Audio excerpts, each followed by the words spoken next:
Bien, bonsoir tout le monde. Comment allez-vous ce soir? Bien, vous avez passé une bonne journée? Super. J'espère que vous n'êtes pas trop fatigué et que vous avez l'esprit un petit peu clair pour pouvoir entendre et comprendre la parole prophétique que nous allons étudier ce soir. Il est vrai que ce sont des sujets qui demandent un petit peu de réflexion et ça demande d'être concentré. C'est pour ça que à chaque fois que nous commençons par ouvrir notre Bible, nous demandons l'aide du Seigneur. C'est le Saint-Esprit qui nous enseigne. Eh bien, j'aimerais vous dire qu'aujourd'hui, à l'heure actuelle, beaucoup de personnes ne croient pas au Seigneur, ne croient pas en Dieu. Et tout simplement, ils ne croient pas en tout ce qui est divin. Mais il y a une chose qui est vraie et qui sera la preuve qu'il existe, le surnaturel. Ici, surtout en Polynésie, on voit beaucoup des cas de possession, par exemple, où on voit des personnes qui ne sont pas eux-mêmes, des personnes qui ont une force surnaturelle parfois, et cela nous montre que il y a des choses surnaturelles autour de nous. On ne peut pas fermer les yeux à ça. Parfois, il y a des maisons où on entend des bruits qui se passent, alors qu'il n'y a personne, pas de présence humaine, et pourtant il y a ces bruits autour.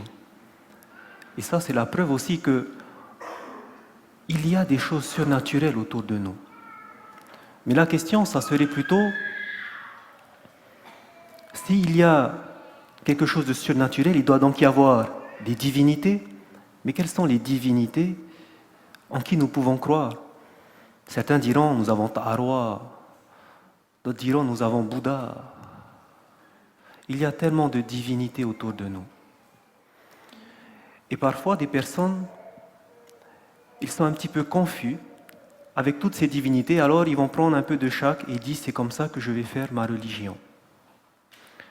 Alors j'aimerais ce soir vous donner un petit raccourci, si parmi nous il y en a qui sont perdus.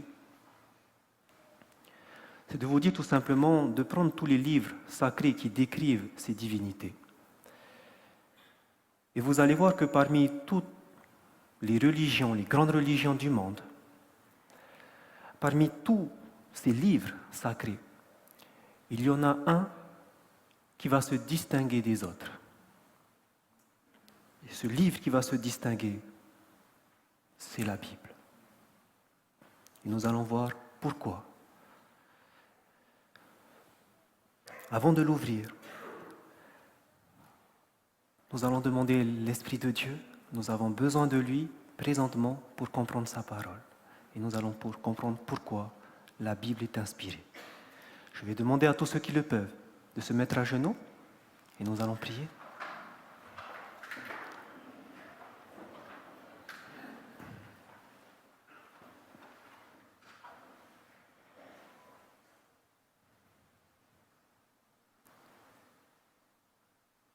Éternel notre Dieu, tu as appelé ces personnes ce soir à venir t'entendre, parce que tu es un Dieu qui attire les âmes à toi. Tu ne les as pas appelés pour venir écouter ou voir un homme. Et c'est pour cela que je te prie que tu puisses m'effacer, mais que ce soir, ce soit ta parole qui parle, que ce soir on entende ta voix. Et je te prie que tu puisses nous enseigner par le Saint-Esprit. Convainc-nous ce soir par ton Esprit. Dispose les cœurs, fais taire les bruits de ce monde et que chacun puisse saisir ces paroles qui viennent de toi. Je te prie que tu puisses dresser tes anges autour de nous et que tu puisses régner en maître ce soir. C'est notre prière que nous voulons t'adresser dans le nom de Jésus-Christ. Amen.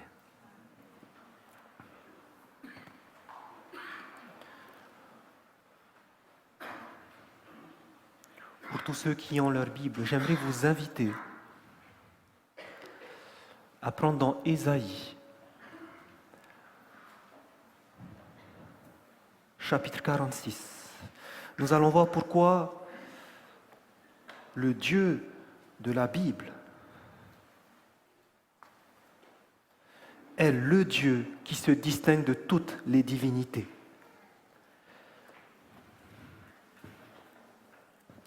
Pour ceux qui n'ont pas de Bible avec eux, vous avez des Bibles à disposition. J'aimerais juste que vous levez votre doigt, faites-le savoir, et des personnes viendront vous emmener une Bible. Est-ce que tout le monde a une Bible ce soir? Ça va? Ok. Donc n'hésitez pas à lever le doigt si vous n'avez pas de Bible. Donc nous prenons dans Ésaïe chapitre 46.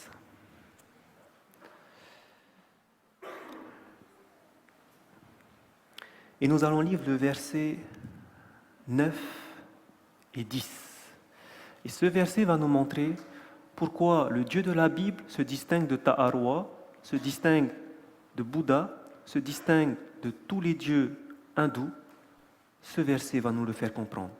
Ésaïe chapitre 46, verset 9, il est écrit « Souvenez-vous de ce qui s'est passé dès les temps anciens, car je suis Dieu, et il n'y a point d'autre. Je suis Dieu, et nul n'est semblable à moi. » Maintenant, il va dire pourquoi il est le vrai Dieu et que nul n'est semblable à lui. Nous continuons au verset 10. « Car j'annonce dès le commencement ce qui doit arriver, et longtemps d'avance ce qui n'est pas encore accompli. » Ce qui va faire la différence entre ce Dieu de la Bible avec les autres dieux, c'est que lui peut annoncer des choses qui ne sont pas encore arrivées et ces choses vont s'accomplir. C'est ce que nous avons vu par exemple hier soir avec la prophétie de Daniel chapitre 2. 2600 ans d'histoire annoncée à l'avance. Les autres dieux ne peuvent pas le faire. Vous ne trouverez pas des prophéties aussi détaillées dans tous les autres livres sacrés de toutes les autres religions. C'est ce qui nous confirmera que le Dieu de la Bible est le vrai Dieu. Les autres ne sont pas des dieux. Donc, n'essayez pas de chercher à gauche ou à droite. Le Dieu de la Bible est le vrai Dieu. Ce qu'on appelle le Dieu d'Abraham. Lorsque vous regardez dans le monde, il y en a beaucoup qui ont fait le choix de croire en ce Dieu. Aujourd'hui, actuellement, nous sommes 7 milliards, 7,2 milliards d'habitants. Et sur cette population de la Terre, 44% ne croient pas en ce Dieu. Alors que 56%, cela représente 4 milliards, croient au Dieu d'Abraham. Parmi ces personnes qui croient en ce Dieu d'Abraham, nous avons les 3 principales religions qui sont les musulmans, les juifs et les chrétiens. Ces 3 religions ont pour Dieu le Dieu d'Abraham. Bien sûr, chez les musulmans, ils l'appellent Allah. Mais c'est le Dieu d'Abraham. Mais qu'est-ce qui va faire la différence entre ces 3 religions? La différence entre ces 3 religions, c'est que il y a la religion chrétienne, qui croit au Christ, Jésus.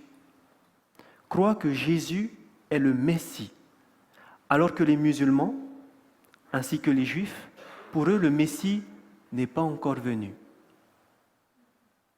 Donc aujourd'hui, je pense que la plupart qui sont ici, vous êtes chrétiens. Vous croyez en Jésus-Christ. Et nous allons voir maintenant pourquoi c'est important de croire en Jésus-Christ. Est-ce que Jésus-Christ est le Messie? Pourquoi eux ne croient pas au Jésus-Christ? C'est la question qu'on va essayer de répondre. Parce que sachez que il y a 3 ans, il y a une Bible qui a été trouvée à Ankara, qui se trouve en Turquie. Et c'était en 2012, au mois de février, où ça a fait la une sur les médias. Dans le monde des religions, par exemple, un article a été détaillé sur ce livre.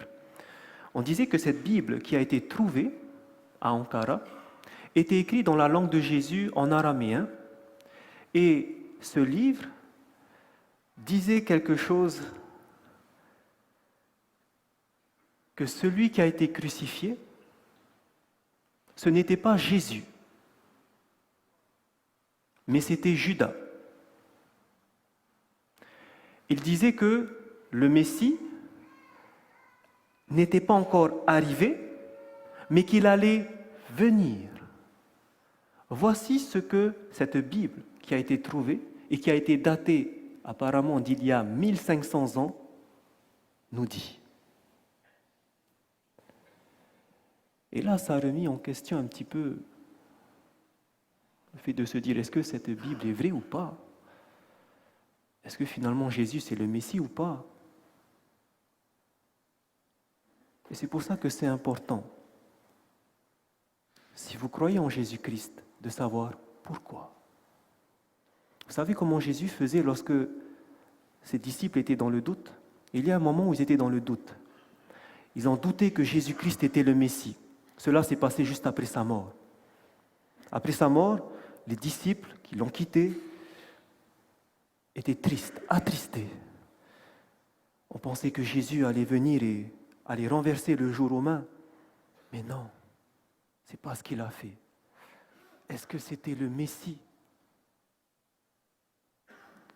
Ce que Jésus va faire lorsqu'il va ressusciter. La Bible nous dit qu'il va faire quelque chose, et c'est la même procédure que nous allons faire. Prenez dans Luc chapitre 24.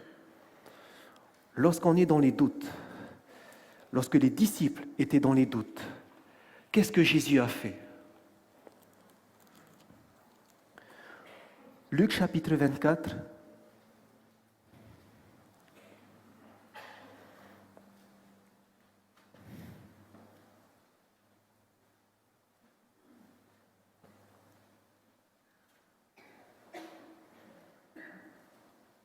Luc chapitre 24, et nous allons lire les versets 25 à 27. Cette scène décrit deux disciples qui vont marcher sur le chemin d'Emmaüs. Et au verset 25, il est écrit « Alors Jésus leur dit, ô hommes sans intelligence, et dans le cœur élant à croire tout ce qu'ont dit les prophètes. » Verset 26, « Ne fallait-il pas que le Christ souffrit ces choses et qu'il entrât dans sa gloire ?» Le verset 27, « Et commençant par Moïse et par tous les prophètes, il leur expliqua dans toutes les Écritures ce qui le concernait. » Alors que les disciples étaient troublés, étaient dans le doute, comment est-ce que Jésus va réconforter ses disciples? Il va leur parler de ce que Moïse ainsi que tous les prophètes ont dit au sujet du Messie et qui se sont accomplis en Jésus-Christ. Quand ils vont lire ce que Moïse a écrit, ce que les psaumes ont écrit, ce que les prophètes ont écrit, qu'ils ont annoncé des années à l'avance ce qui va se passer et que Jésus, par sa mort, a accompli tout ce qui a été dit, regardez ce qui va se passer au verset 32. Et ils se dirent l'un à l'autre, « Notre cœur ne brûlait-il pas au-dedans de nous lorsqu'il nous parlait en chemin et nous expliquait les Écritures ?» Ça les a encouragés, tout simplement. Et c'est ce que nous allons faire ce soir. Si aujourd'hui nous doutons, si Jésus-Christ est le Messie, nous aurons la preuve lorsque nous allons étudier les prophéties le concernant.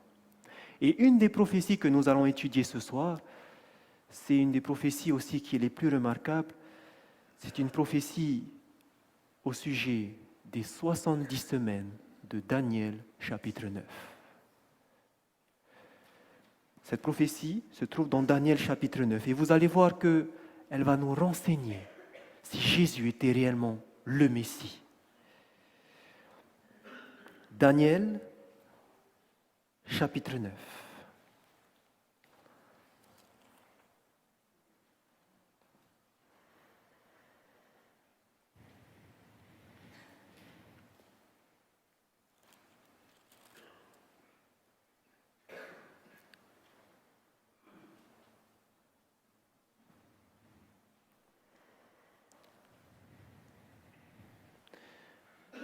Daniel chapitre 9 et nous lirons du verset 24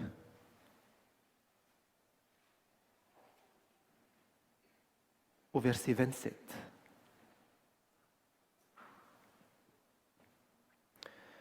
Verset 24, il est écrit « 70 semaines ont été fixées sur ton peuple et sur ta ville sainte pour faire cesser les transgressions et mettre fin au péché, pour expier l'iniquité et amener la justice éternelle, pour sceller la vision et le prophète et pour oindre le Saint des Saints. Sache-le donc et comprends. Depuis le moment où la parole a annoncé que Jérusalem sera rebâtie jusqu'à loin au conducteur, il y a 7 semaines et 62 semaines. Les places et les fossés seront rétablis, mais en des temps fâcheux. Après les 62 semaines, un oint sera retranché et il n'aura pas de successeur. Le peuple d'un chef qui viendra détruira la ville et le sanctuaire, et sa fin arrivera comme par une inondation.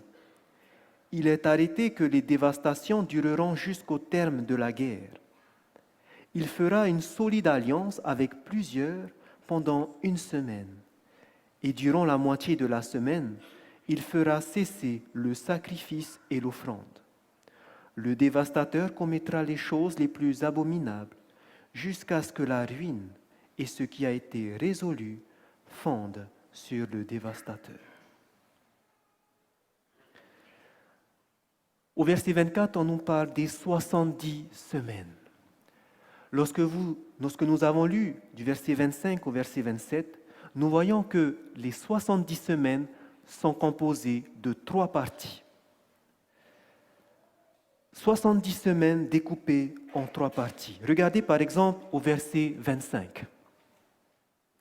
Au verset 25, on nous parle depuis le moment où la parole a annoncé que Jérusalem sera rebâtie jusqu'à loin au conducteur, il y a 7 semaines et 62 semaines.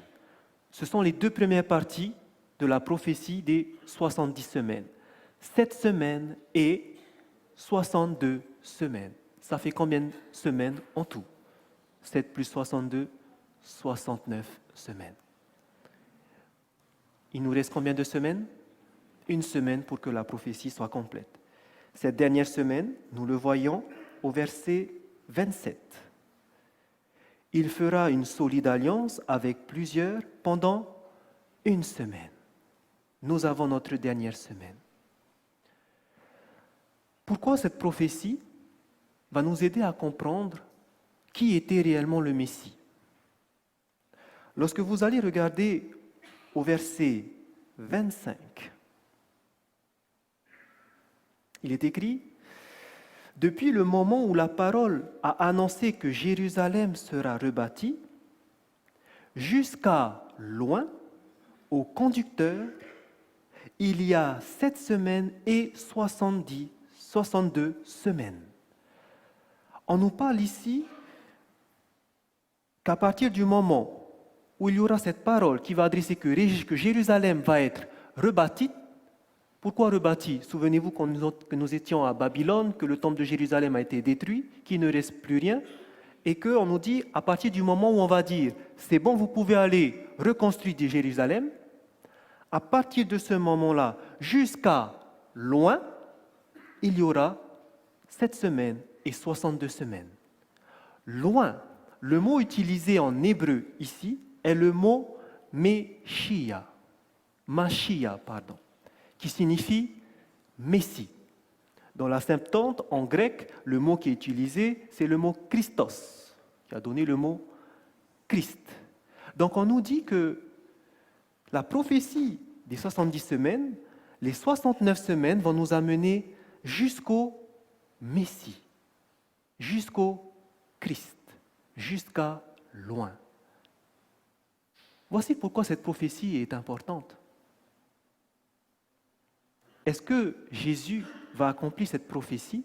Est-ce qu'il va arriver au moment où les 69 semaines vont terminer? C'est ça que nous devons nous focaliser ce soir. Et c'est là où on va voir si Jésus était le Messie ou pas. Ça va tout le monde? Ok.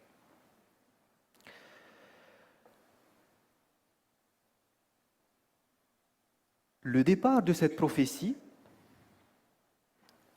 verset 25, c'était la parole qui a annoncé que Jérusalem sera rebâtie. Le point de départ, c'est cette parole qui va annoncer qu'on peut rebâtir Jérusalem. Dans Esdras chapitre 6 et chapitre 7, vous allez voir que cela va se réaliser avec Cyrus, Darius et Artaxerxès. Ce sont les trois rois qui vont accepter que Jérusalem soit rebâtie. Ils vont accepter que le peuple de Dieu qui était en captivité à Babylone retourne à Jérusalem pour rebâtir le temple. Le décret, par contre, qui a mis en exécution la reconstruction, c'est le décret du roi Artaxerxès. Et l'histoire nous dit que ce décret a été promulgué en 457 avant Jésus-Christ. Nous avons donc ici le point de départ qui va nous dire à quel moment va commencer les 7 semaines et 62 semaines. Le décret d'Artaxerxès en octobre 457 avant Jésus-Christ est le point de départ de cette prophétie. Qu'est-ce qui doit se passer? Reprenons le verset 25. Daniel chapitre 9, verset 25. Depuis le moment où la parole a annoncé que Jérusalem soit rebâtie, jusqu'à loin au conducteur, il y a 7 semaines et 62 semaines, et les places et les fossés seront rétablis, mais en des temps fâcheux. Qu'est-ce qui doit se passer pendant cette période de 7 semaines, 62 semaines? 7 semaines, pourquoi? Parce que les places et les fossés doivent être rebâtis. Jérusalem sera rebâtie. Ce qui veut dire qu'à partir de 457 en octobre, il faut compter 7 semaines pour qu'on puisse rebâtir Jérusalem. Jérusalem va être rebâtie au bout des 7 semaines. 7 semaines, ça fait combien de jours? 7 fois 7, 49 jours. Ça veut dire qu'ils avaient 49 jours pour accomplir la prophétie. 49 jours pour dresser les murs de Jérusalem, le temple et tout ce qui allait avec. Est-ce que vous pensez que c'était possible à l'époque? Impossible. Impossible. C'est pour ça qu'il faut se demander, se poser la question, est-ce qu'on nous parle de cette semaine littérale? Est-ce qu'en 49 jours, Jérusalem, c'est fini, c'est rebâti? Non. Sachez que dans la Bible, lorsque il s'agit d'une prophétie, les jours aussi peuvent être littérales. Les semaines que nous avons là sont donc des semaines symboliques.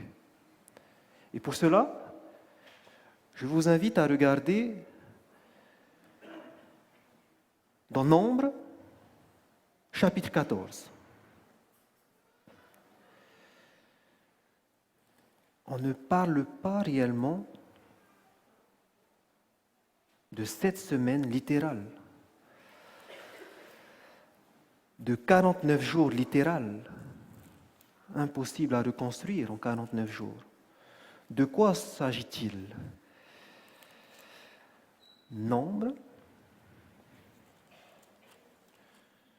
Genèse, Exode, Lévitique, Nombre.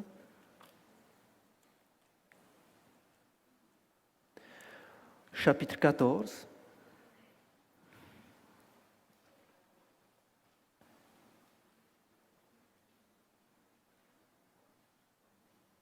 Nombre chapitre 14.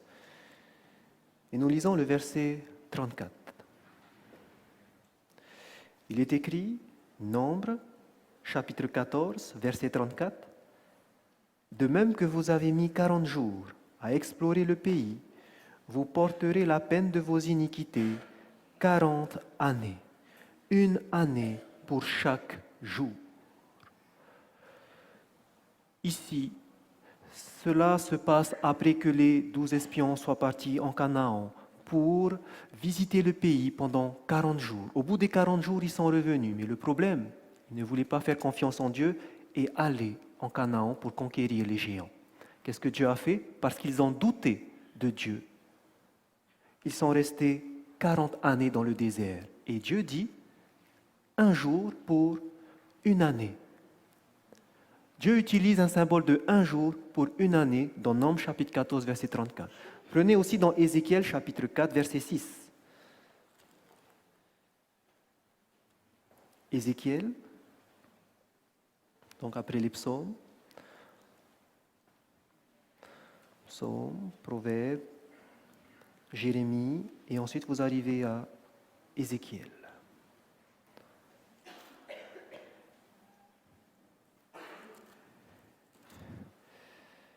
Donc après les psaumes, vous avez le livre des Proverbes. Ensuite, vous avez Ésaïe, Jérémie, Lamentation, et vous arrivez sur Ézéchiel. Et on va regarder au chapitre 4.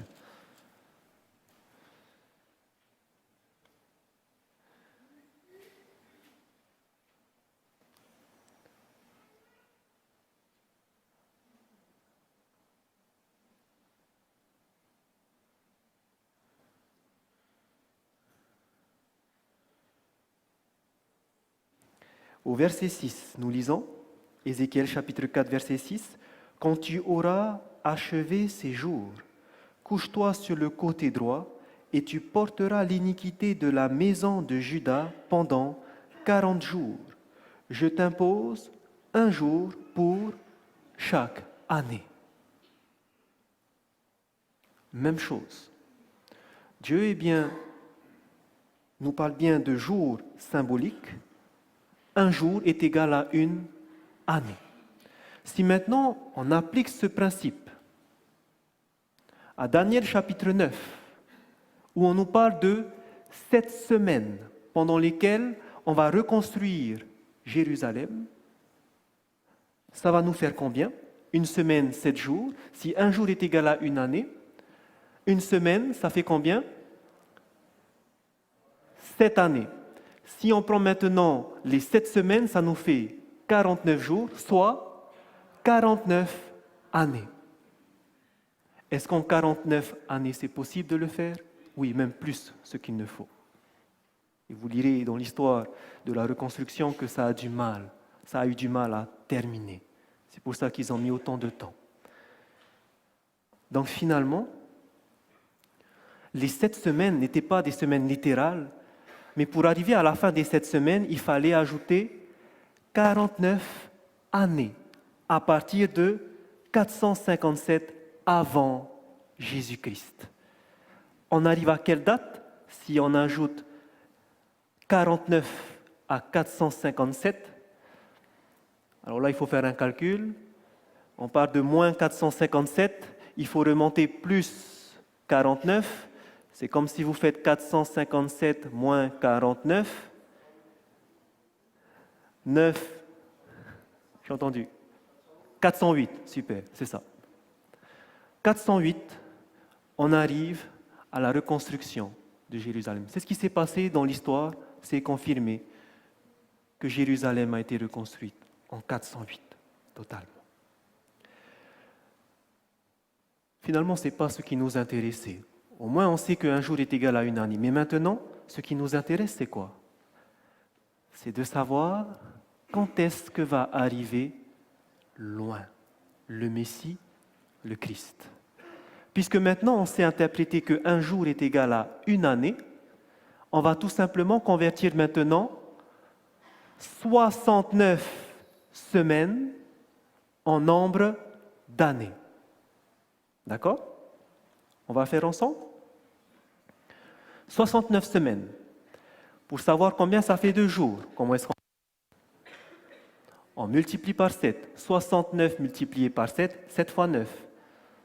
63. Je pose 3, je retiens 6. 7 fois 6. 42. 42 plus 6. 42 plus 6. 48. J'ai retenu 3, ça fait 483 jours. 69 semaines, 483 jours. 69 semaines, symbolique, correspond combien d'années alors? 483 années. Donc finalement, si on part de 457 avant Jésus-Christ et qu'on ajoute 483 années, on devrait trouver l'année où le Messie devait arriver. Mais là, il y aura un petit souci si vous faites le calcul. Pourquoi? Quand vous regardez 457 et 483, lequel est le plus grand? 483. Donc ici, vous êtes dans les nombres négatifs. Moins 457. Si vous ajoutez un nombre qui est plus grand, vous allez vous retrouver chez les positifs, ce qui veut dire après Jésus-Christ. Mais là, il y a un petit souci. Parce que il n'existe pas d'année zéro. Je m'explique. Si vous prenez par exemple une frise chronologique et qu'on part de la date -2 avant Jésus-Christ, 2 ans avant Jésus-Christ, l'année 2 avant Jésus-Christ, après l'année 2 avant Jésus-Christ, vous passerez à quelle année? Un an s'écoule et vous arrivez à l'année 1 avant Jésus-Christ, ou l'année -1.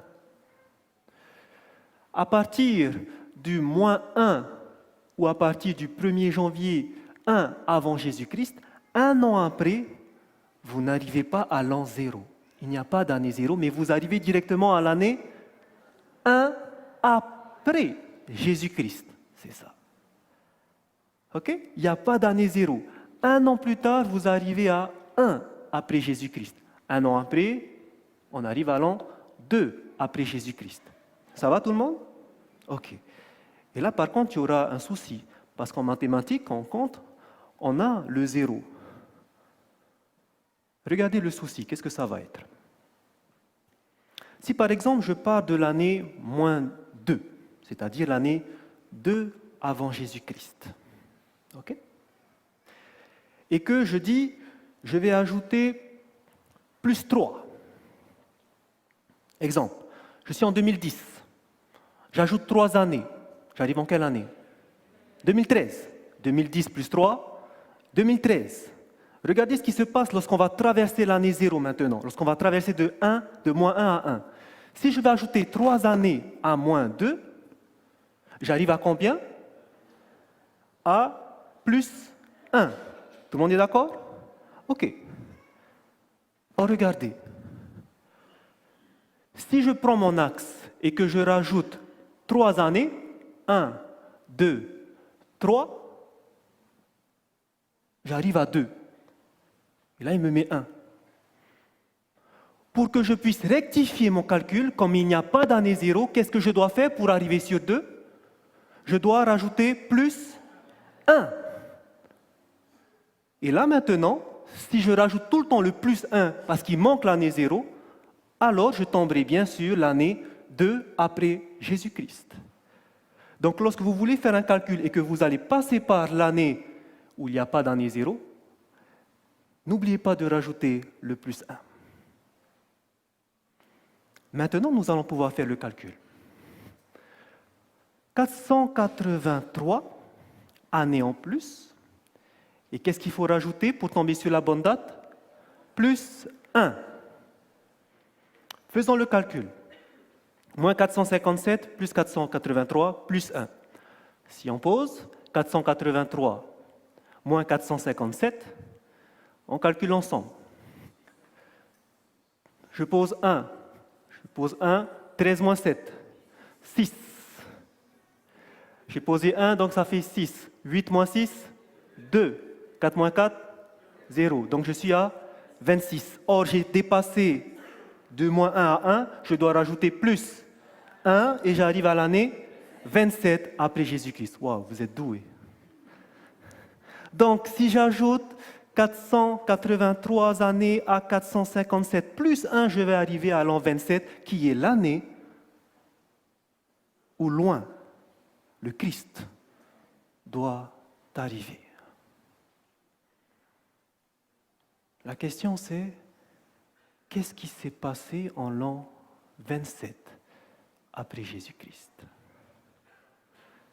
Qu'est-ce qui s'est passé en l'an 27 après Jésus-Christ? Il y a un événement que la Bible relate et qui nous place en l'année 27. Et c'est ce qui est beau dans la Bible, c'est que les écrivains, un des écrivains en tout cas, a précisé les dates pour que ceux qui ne connaissent pas la Bible puissent retrouver cette date. Et cet écrivain, c'est Luc. Dans Luc, nous allons prendre Luc, chapitre 3.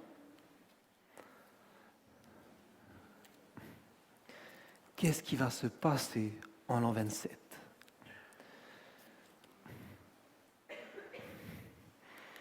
Nous qui sommes 2000 ans plus tard de l'an 27, ce verset a permis de trouver ce qui s'est passé en l'an 27. Luc chapitre 3. Nous lisons le verset 1. Luc chapitre 3, le verset 1. Il est écrit: la 15e année du règne de Tibère César, lorsque Ponce Pilate était gouverneur de la Judée, Hérode, tétrarque de la Galilée, etc., etc. La 15e année du règne de Tibère César.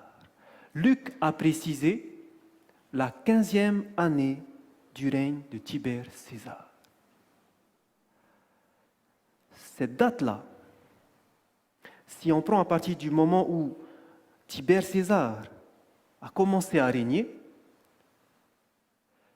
Tibère César, selon les historiens, a commencé son règne à partir de l'année 12 après Jésus-Christ.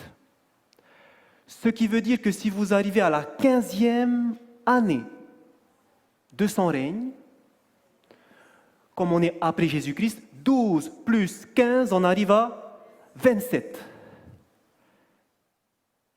Luc a pris le temps de préciser ça. On est à l'an 27. Et maintenant, qu'est-ce qui se passe lors de cette année 27, la 15e année du règne de Tibère César? Qu'est-ce qui se passe?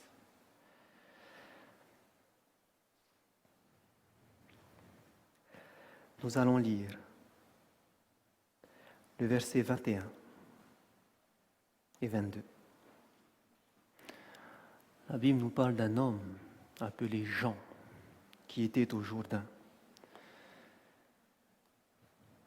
La Bible nous dit au verset 21, tout le peuple se faisait baptiser. Jésus fut aussi baptisé. Et pendant qu'il priait, le ciel s'ouvrit et le Saint-Esprit descendit sur lui sous une forme corporelle comme une colombe. Et une voix fit entendre du ciel ces paroles: tu es mon Fils bien-aimé, en toi j'ai mis toute mon affection. Cette 15e année du roi Tibère César, Jean-Baptiste était dans le Jourdain, et cette même année, Jésus est venu pour se faire baptiser. À la sortie, le Saint-Esprit, sous une forme de colombe, est descendu sur lui. Il a été oint. Oint.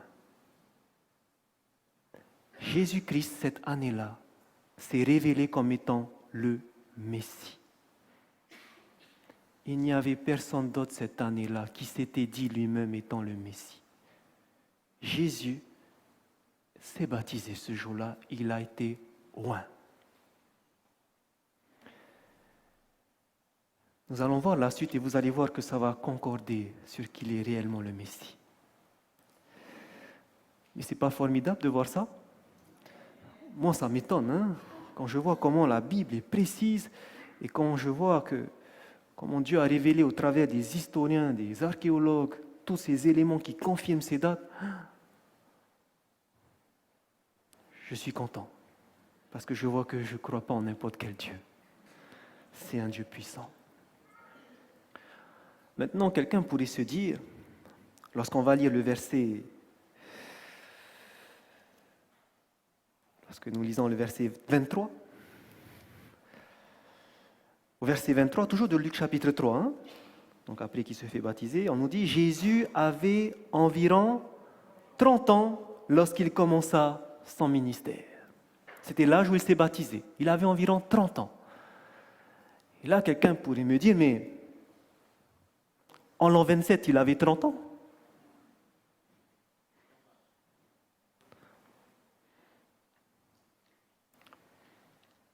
Si en l'an 27, il avait 30 ans, il serait né en quelle date alors?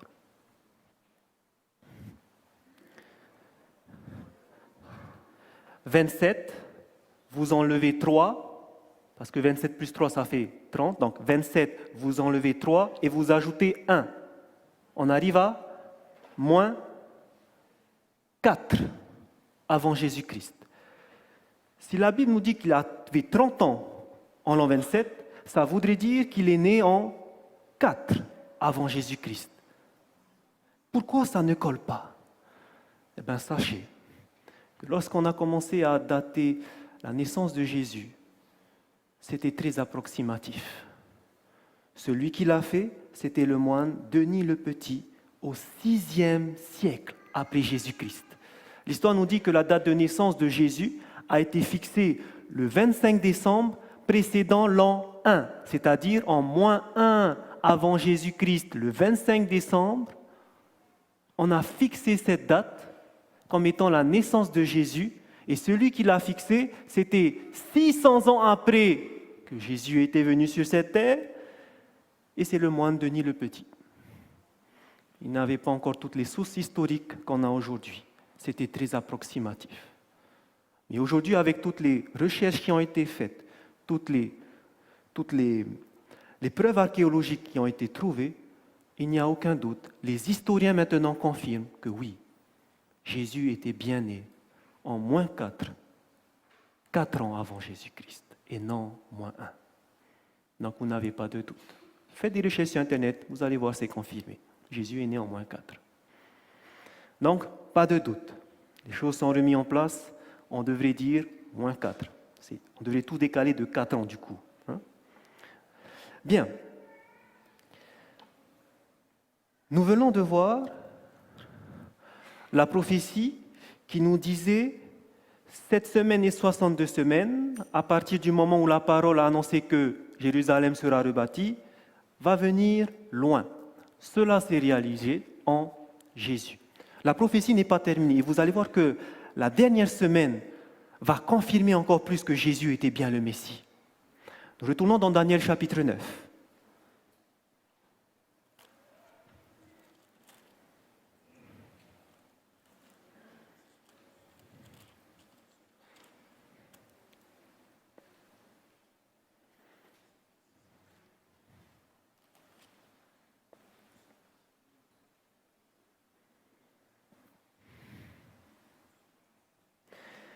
Daniel chapitre 9, et nous lisons le verset 26 et 27.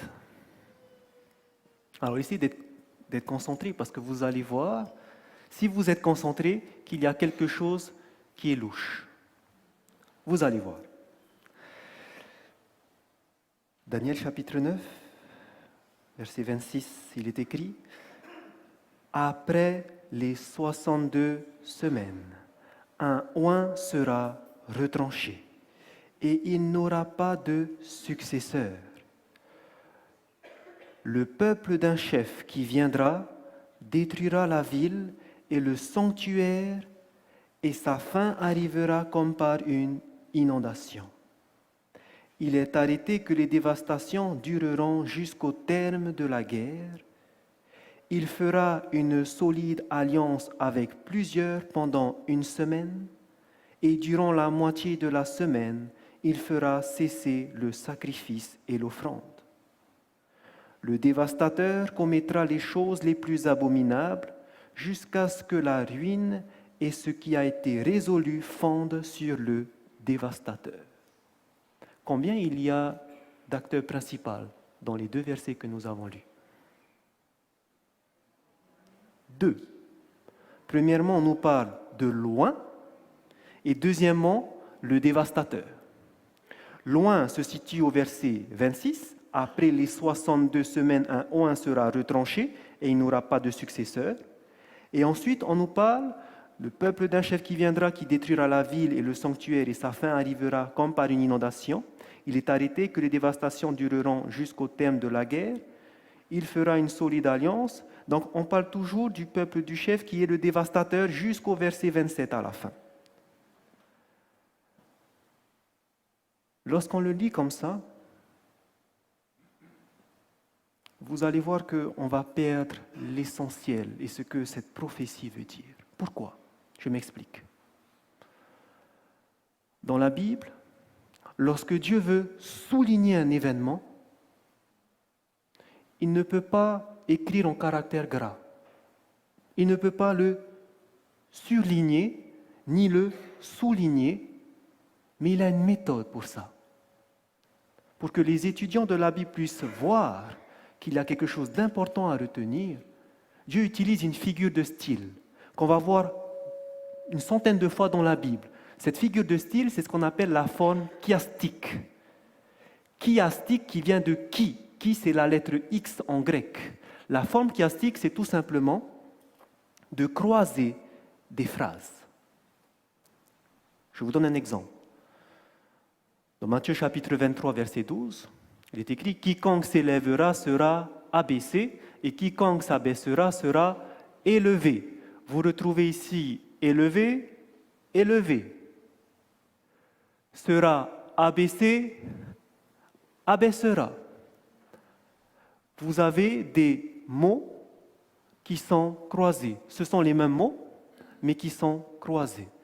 C'est une figure de style qui va revenir plusieurs fois. Parfois, c'est un paragraphe où c'est en forme chiastique. Parfois, c'est tout un livre en forme chiastique. Et ça, il faut faire très attention.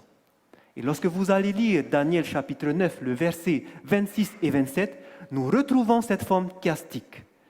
Ce qu'il faut retenir, c'est qu'il ne faut pas lire de façon linéaire, mais que dans le verset 26 et 27, vous aurez aussi des phrases qui sont croisées.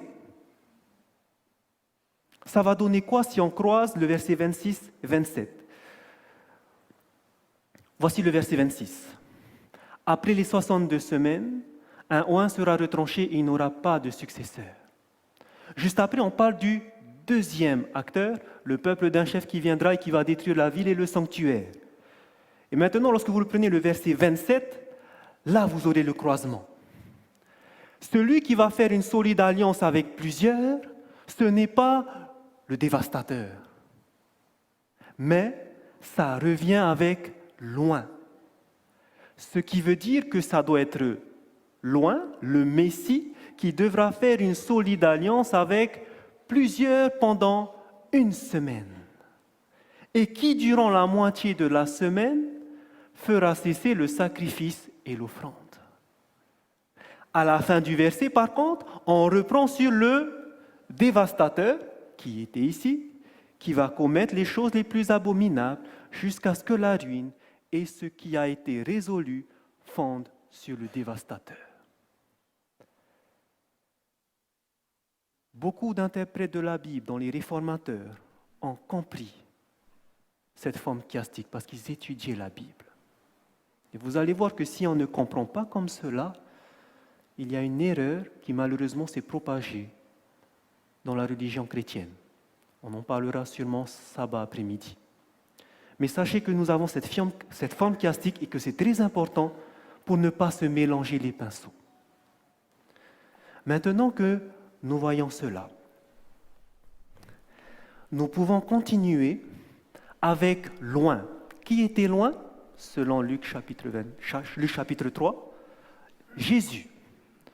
Donc, si Jésus est le Messie, si Jésus est loin, qu'est-ce qui devra se passer? Ce Messie devrait être retranché après les 62 semaines. 62 semaines, vous vous rappelez quand est-ce que ça se termine? En l'an 27. Après les 62 semaines, on nous dit qu'un oint sera retranché. Est-ce que c'est ce qui s'est passé avec Jésus? Après son ministère, Jésus n'est pas resté indéfiniment sur cette terre, mais il a été crucifié, il a été retranché et il est monté au ciel. C'est ce que Jésus a fait. Il y avait bien Jésus qui est mort après les 62 semaines. Regardez bien, on revient. Qu'est-ce qu'il va faire aussi? Loin, le Messie fera une solide alliance avec plusieurs pour une semaine. Pour l'instant, on va mettre ça de côté. Et durant la moitié de cette semaine, il fera cesser le sacrifice et l'offrande. Au milieu de la dernière semaine, d'accord avec moi, c'est la dernière semaine des 70 semaines. Au milieu de cette dernière semaine, loin devra faire cesser le sacrifice. La moitié de 7 jours ou 7 années. C'est quoi la moitié? 3,5. 3,5 jours ou 3,5 années. Donc on nous dit qu'au milieu de cette dernière semaine, soit 3 ans et demi après la mort, après le baptême de Jésus, qu'est-ce qui devrait se passer? Il doit faire cesser le sacrifice. Qu'est-ce qui s'est passé 3 ans et demi après que Jésus ait commencé son ministère? Vous allez voir que son ministère, dans la Bible, il a vécu 4 Pâques. La dernière Pâques, c'était 3 ans et demi après, va se terminer en avril 31, exactement 3 ans et demi après. Son ministère se termine. Pourquoi? Qu'est-ce qui s'est passé? Parce qu'en ce temps-là, c'était la Pâque. On offrait des sacrifices. Ce sacrifice qu'on offrait, c'était pour nous rappeler la sortie d'Égypte. Non seulement, ça nous rappelait aussi l'agneau pascal, celui qui doit ôter le péché, ça rappelait aussi le ministère que les prêtres faisaient pour ôter le péché du peuple. Et qu'est-ce qui va se passer en avril 31? J'ai montré la diapo plus tôt. À la Pâque, ce qui s'est passé,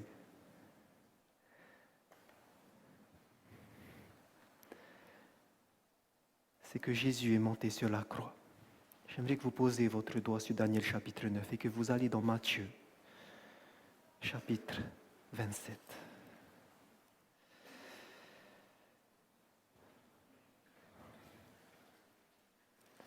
Qu'est-ce qui s'est passé à cette Pâque où Jésus est monté sur cette croix?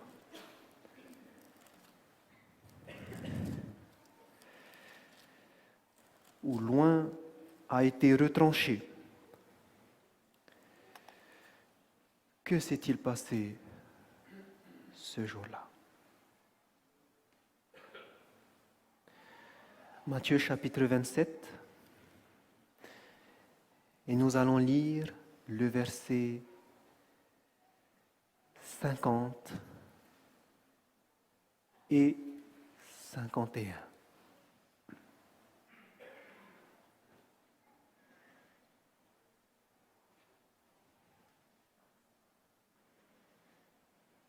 Matthieu chapitre 27, versets 50 et 51. Cela s'est passé à la Pâque, 3 ans et demi après son ministère. Jésus a été crucifié.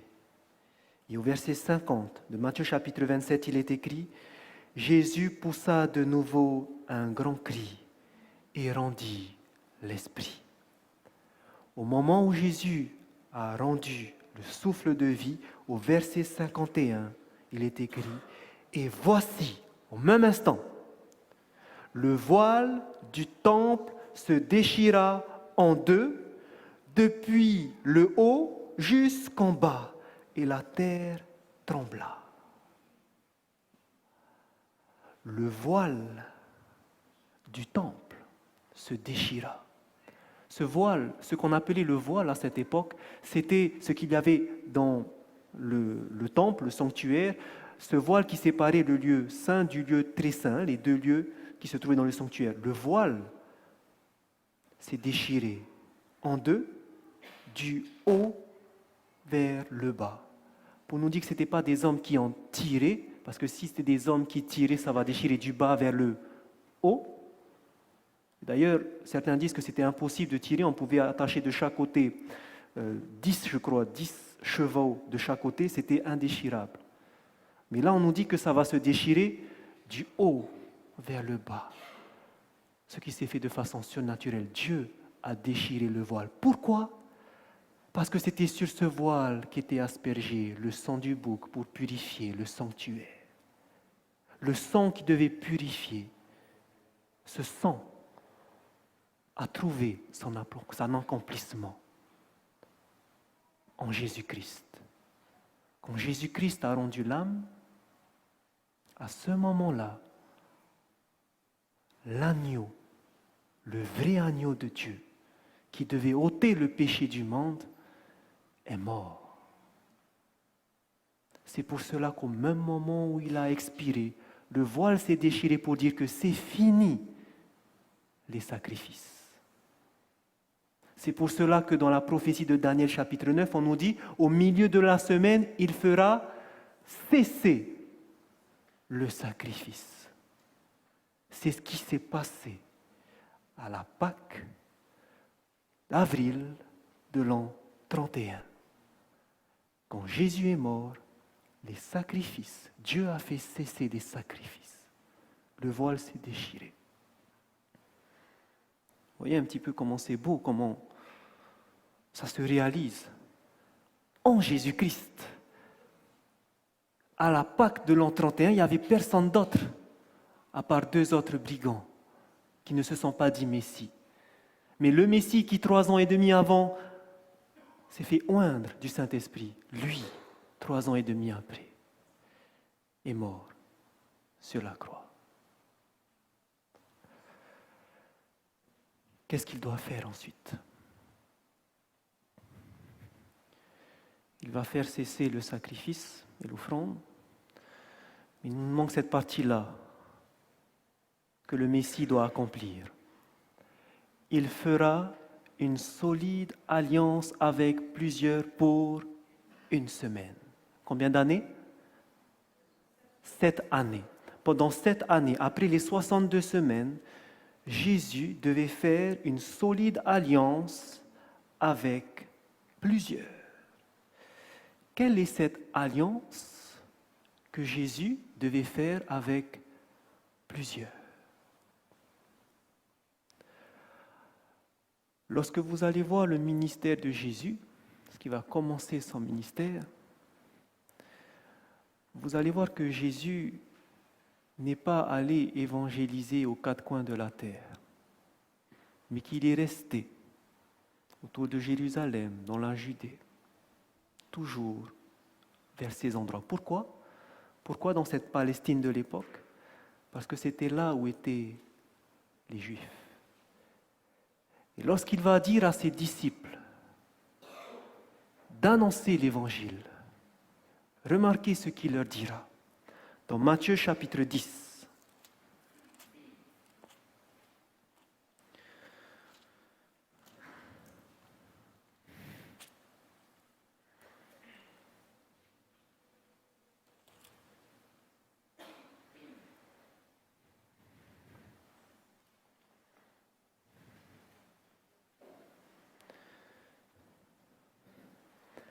Matthieu chapitre 10. Nous lisons le verset 5 et 6. Il est écrit, Matthieu chapitre 10, verset 5, « Tels sont les 12 que Jésus envoya, après leur avoir donné les instructions suivantes, n'allez pas vers les païens et n'entrez pas dans les villes des Samaritains. Allez plutôt vers les brebis perdues de la maison d'Israël. » Lorsque Jésus, au début de son ministère, en l'an 27, a choisi les 12 disciples, il leur a dit, n'allez pas ni vers les Samaritains, ni vers les païens, mais allez d'abord vers les brebis de la maison d'Israël. Les brebis perdues de la maison d'Israël, c'était les Juifs. Allez d'abord vers les Juifs. Et pendant son ministère de 3 ans et demi qu'il a fait avec ses disciples, vous allez voir qu'il va se focaliser sur les Juifs. Lorsque les disciples, à la mort de Jésus, 10 jours après, vont recevoir l'effusion du Saint-Esprit, vous allez voir que l'effusion du Saint-Esprit qui s'est passée à ce moment-là va servir à prêcher le message aux Juifs. Beaucoup de Juifs seront touchés à cette année-là. Et vous allez voir que l'œuvre va continuer. Et vous allez voir que dans Actes chapitre 7, que même 3 ans et demi après, beaucoup ont continué à accepter Jésus-Christ. L'œuvre devait se faire pendant 7 années pour les Juifs. Alors que beaucoup de Juifs ont rejeté Jésus-Christ, même parmi, et surtout parmi les dirigeants, il fallait continuer à les appeler, à aller vers le Messie. Et vous allez voir pourquoi tout à l'heure. Seulement vers les Juifs. Qu'est-ce qui s'est passé 3 ans et demi plus tard? Pourquoi? Comment ça s'est terminé ces 7 années? Prenons dans Actes chapitre 7.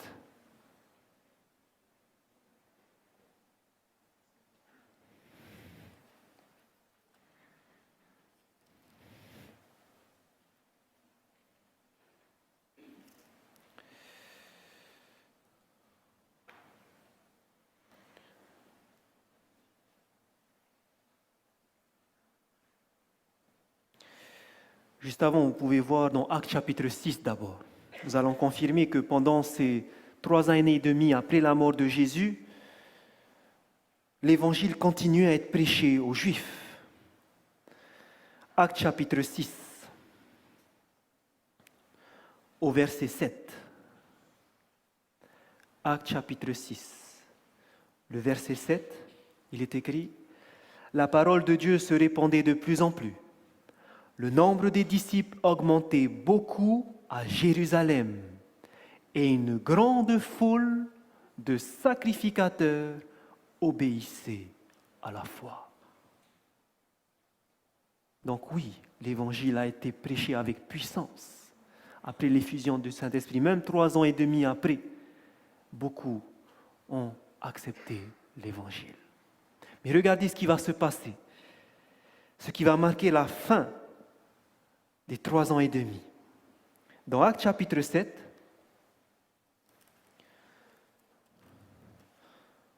on va nous parler d'un diacre rempli du Saint-Esprit, du nom d'Étienne. Et cet homme qui a été convoqué par le Sanhédrin va leur dire clairement que ce sont eux qui ont crucifié Jésus-Christ, le Messie. Et on va le tirer dehors, on va le chasser hors de la synagogue et on va commencer à le lapider. Et regardez ce qui se passe. Actes chapitre 7, verset 57.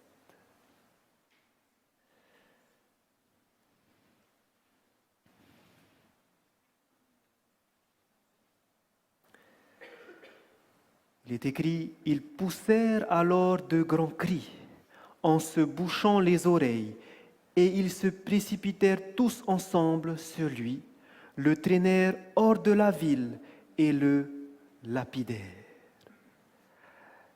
Les témoins, nous allons lire ensuite ça. Donc voici ce qui s'est passé à la fin des 3 ans et demi. En octobre 34 après Jésus-Christ, Étienne a été lapidé parce qu'on a refusé d'accepter ce qu'il avait dit, à savoir que Jésus était le Messie. Traîné dehors, lapidé. Cette lapidation a montré aux yeux de tous ceux qui étaient là que les Juifs ont refusé le Messie.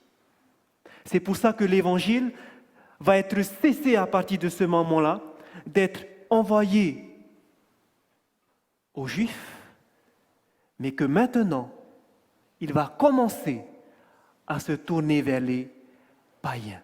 Parce que qui était là à ce moment où Étienne a été lapidé? Continuons à lire le verset 57.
Ils n'ont pas tout de suite commencé à aller vers les païens.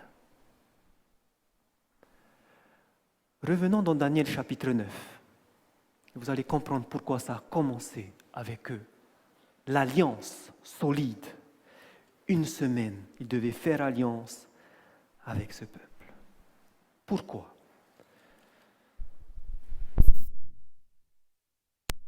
Excusez-moi.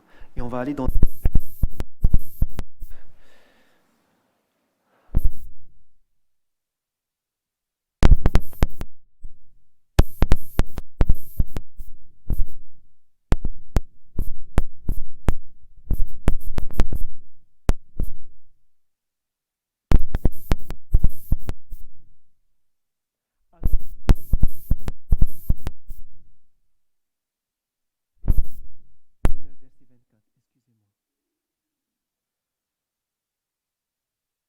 Daniel chapitre 9, verset 24, il est écrit « 70 semaines ont été fixées sur ton peuple et sur ta ville sainte pour faire cesser les transgressions et mettre fin au péché, pour expier l'iniquité et amener la justice éternelle, pour sceller la vision et le prophète et pour oindre le saint des saints. » Les 70 semaines que Dieu a fixées sur le peuple d'Israël, c'était les 70 semaines que Dieu a fixées sur son peuple pour mettre fin au péché. Parce que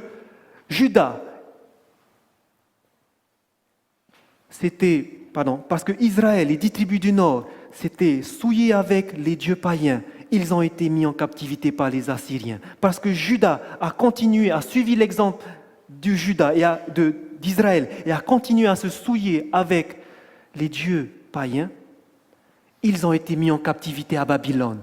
Dieu leur dit, je vous donne 70 semaines maintenant. Vous allez reconstruire le temple de Jérusalem, mais je vous donne 70 semaines. Arrêtez de continuer à faire ce que vous faites. Parce que sinon, je vais vous laisser, je vais me tourner vers un autre peuple. Oui, j'ai fait ma promesse à Abraham. J'ai fait ma promesse à Jacob. J'ai fait ma promesse à Israël. Mais si vous continuez, je vais me tourner vers un autre peuple. Qu'est-ce qui s'est passé? La dernière semaine, cette année allait manquer pour terminer les 70 semaines. Jésus, en sachant que l'alliance allait bientôt terminer avec le peuple, a focalisé ses énergies sur prédication aux Juifs. Prédication aux Juifs. Parce que leur temps de probation allait bientôt s'arrêter. Et qu'est-ce qui s'est passé le jour de la lapidation d'Étienne? Alors qu'ils ont refusé, regardez l'événement qui va se passer au ciel maintenant. Dans Actes chapitre 7. Donc si vous avez gardé votre doigt dans Actes chapitre 7,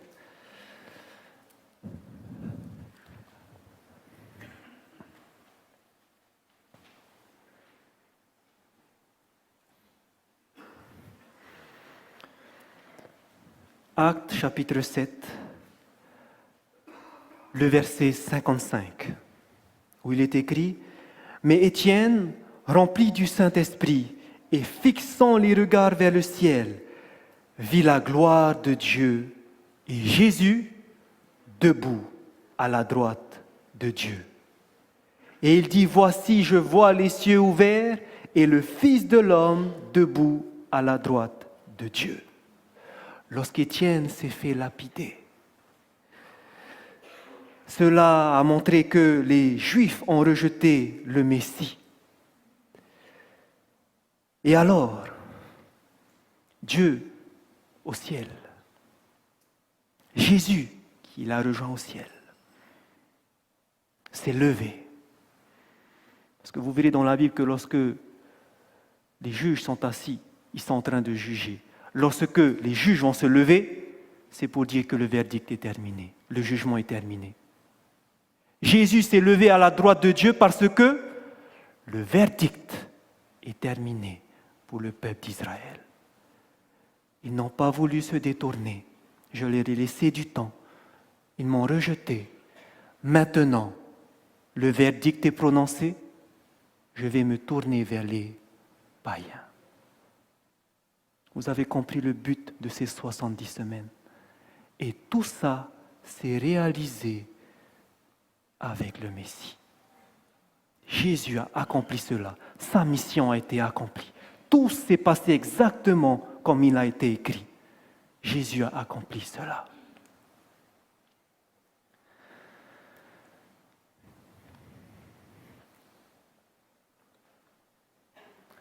Maintenant, il va rester une partie.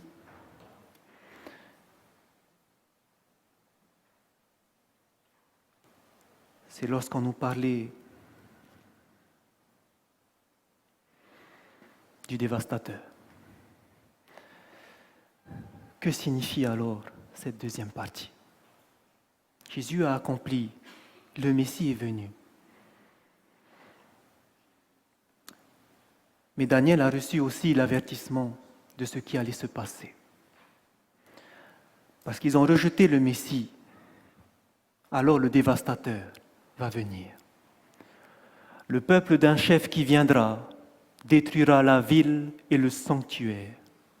Et sa fin arrivera comme par une inondation.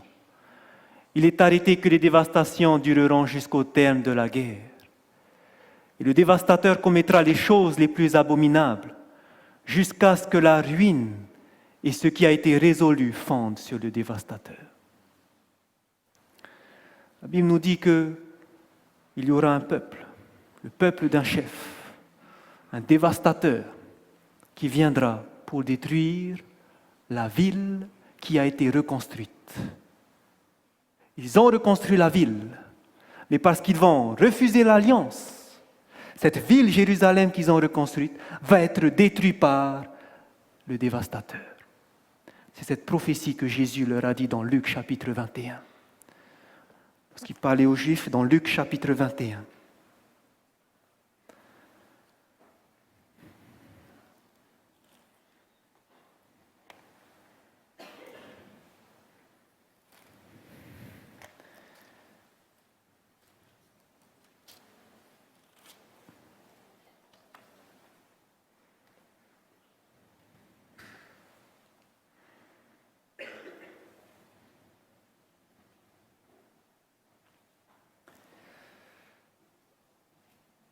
Luc chapitre 21, nous allons lire le verset 20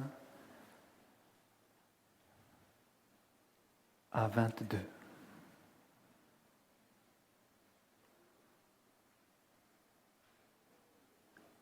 Il est écrit, Luc chapitre 21, verset 20, « Lorsque vous verrez Jérusalem investie par des armées, sachez alors que sa désolation est proche. Alors que ceux qui seront en Judée fuient dans les montagnes, que ceux qui seront au milieu de Jérusalem en sortent, et que ceux qui seront dans les champs n'entrent pas dans la ville. Car ce seront des jours de vengeance pour l'accomplissement de tout ce qui est écrit. » Qu'est-ce qui devait s'accomplir et qui a été écrit? Que le dévastateur va venir détruire la ville. Et dans Luc chapitre 21, Jésus a donné le signe que ça va arriver, que Jérusalem va bien être détruit. Le signe était que lorsque vous allez voir l'armée entourer la ville de Jérusalem, lorsque vous voyez ça, sortez de la ville. Ce signe s'est réalisé en l'an 66. En l'an 66, l'armée du général Vespasien va venir entourer la ville. Ils étaient prêts à assiéger Jérusalem. Et miraculeusement, on ne sait pas pourquoi, l'histoire nous dit que les troupes se sont retournées. Ceux qui ont entendu ce que Jésus a dit, quand vous verrez les armées investir, sortez. Certains se sont rappelés. D'autres ont dit, oui, il a dit, mais ça ne va pas revenir, ils sont partis. Ceux qui ont pris au sérieux l'avertissement, au moment où ils sont sortis, les armées, sont sortis de la ville. Mais d'autres n'ont pas pris au sérieux l'avertissement et ils sont restés. 66. L'année 67 est passée, rien. 68 est passé, rien. 69, on continue de vivre la vie de chaque jour. 69, rien. Et l'an 70 arrive. Titus revient avec son armée. Titus entoure l'armée, entoure la ville. Ce qui s'est passé, c'est que le peuple qui n'était pas sorti ne pouvait plus sortir maintenant. Commençait à mourir de faim. Et il s'est passé des choses abominables. L'histoire raconte que beaucoup d'enfants ont été mangés. Ils n'avaient plus rien à manger. On était obligé de se retourner vers les enfants. Des atrocités qui ont été commises. Beaucoup de personnes sont mortes lorsqu'ils ont attaqué la ville parce que les personnes étaient affaiblies. Le temple de Jérusalem a été pillé. Cette histoire, frères et sœurs, c'est réel. Si vous voulez avoir la preuve de cette histoire, allez à Rome. Sinon, regardez ce qu'il y a à Rome. Vous allez voir qu'à côté du Colisée, donc cette grande, là où on faisait des tueries, des animaux, à côté du Colisée, il y a une arche. Cette arche-là, une arche était dressée lorsque une personne avait la victoire. Et sur cette arche, qui est l'arche de Titus, lorsqu'il est revenu de la destruction de Jérusalem, a dressé cette arche pour dire sa victoire. Et sur cette arche, si vous vous placez de ce côté et que vous regardez dans cette direction, vous allez voir une fresque, vous allez voir le candélabre, le chandelier qui était présent dans le temple de Jérusalem et que l'armée romaine a pris avec eux. C'était pour montrer leur victoire sur le peuple juif. Ça s'est réellement passé. Jésus a dit ça va venir. Dieu a dit ça va se passer. Ça s'est accompli. Ça s'est accompli. Et hier soir, nous avons vu une prophétie qui nous montrait la fin de ce monde. Que ce monde, il n'y aura plus de nation, il n'y aura plus de puissance, c'est terminé. Mais qu'il y aura un royaume éternel qui doit venir. Ce royaume éternel, frères et sœurs, c'est vrai. Tout s'est réalisé. Lorsque Dieu dit la chose va arriver. Ce royaume éternel, c'est ce royaume dont Jésus a tellement parlé lorsqu'il était sur terre. Il a tellement parlé de ce royaume. Et je sais que parmi nous, nous avons tous envie d'aller dans ce royaume. Ce royaume, il nous dit quelque chose.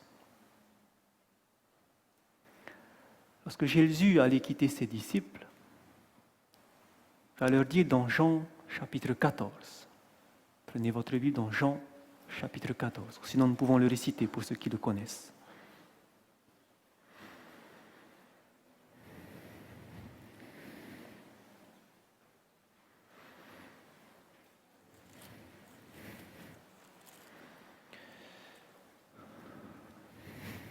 Jean chapitre 14.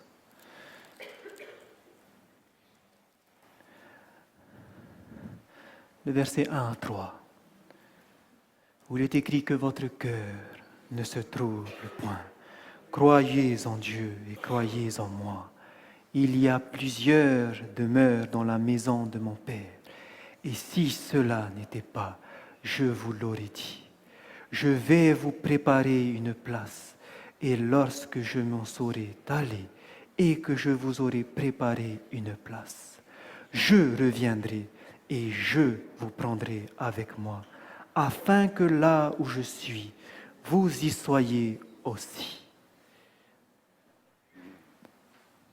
Lorsque Jésus est monté au ciel après sa mort, après sa résurrection, c'était pour aller préparer une place dans ce royaume qui va venir. Jésus est parti préparer une place pour tous ceux qui veulent bien y aller. Et sachez qu'il y a une seule entrée, un seul moyen d'y arriver. Lisons au verset 6. Je suis le chemin, la vérité et la vie, et nul ne vient au Père que par moi. Pour entrer dans ce royaume que Jésus prépare et qu'il reviendra pour mettre en place ce royaume, la seule entrée possible, un seul chemin, Jésus. Est-ce que vous comprenez maintenant pourquoi cette prophétie qui a annoncé la venue de Jésus était tellement importante? C'était lui, le chemin qui nous prépare pour le royaume éternel. Ce qui est magnifique, frères et sœurs, c'est que lorsque vous étudiez la Bible, vous allez connaître un peu plus de ce Jésus. Vous allez lire par exemple dans Michée chapitre 5, versets 1 et 2, que son origine remonte aux temps anciens, qu'il était là dès la fondation du monde, bien avant. Dans Jean chapitre 1, verset 9, vous lirez qu'il était avec Dieu. Et il était divin, il était Dieu.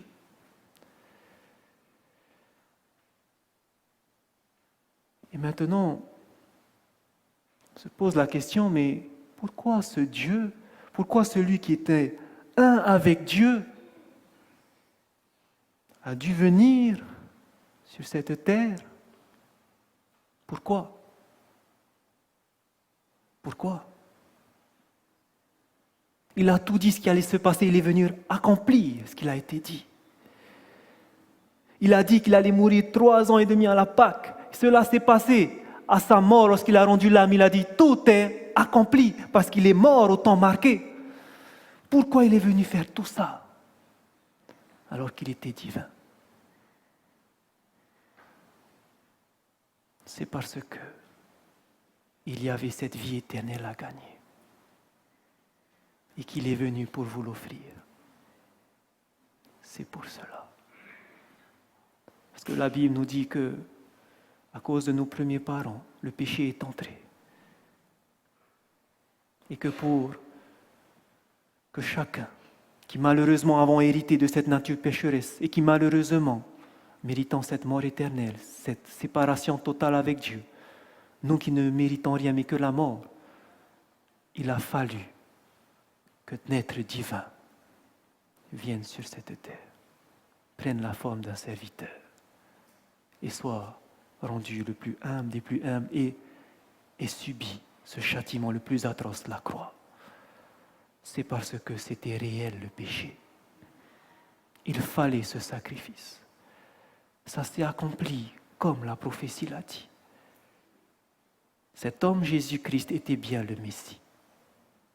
Cet homme Jésus-Christ nous offre la vie éternelle. Si aujourd'hui nous en avons marre de ce monde, nous avons assez de ces frustrations, de ces tristesses, si aujourd'hui nous avons assez de courir à gauche, à droite, frères et sœurs, ne perdez pas votre temps. Le meilleur est à venir et le chemin, le voici. Que chacun, nous puissions faire le bon choix. Ce choix-là, personne ne vous forcera. La parole de Dieu nous montre simplement. La prophétie est là pour nous montrer ce qui s'est passé. Nous montre que ce monde où nous allons a une fin. La prophétie nous montre que la solution, Dieu le donne.